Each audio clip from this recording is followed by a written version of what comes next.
Panglima TNI Jenderal Agus Subianto memerintahkan anggota TNI untuk menjaga seluruh kejaksaan tinggi dan negeri di seluruh Indonesia. Perintah ini memunculkan pro kontra di kalangan publik. Menanggapi itu, Kapolri Jenderal Listio Sigit Prabowo hanya memberikan komentar singkat.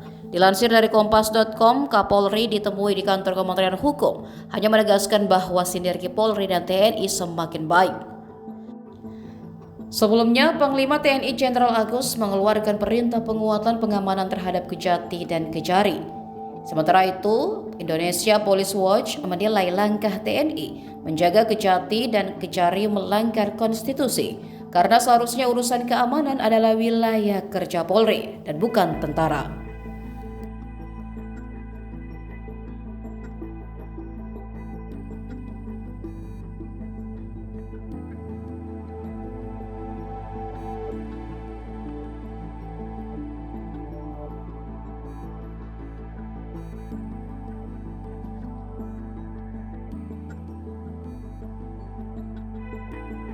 Download Tribun X sekarang, menghadirkan lokal menjadi Indonesia.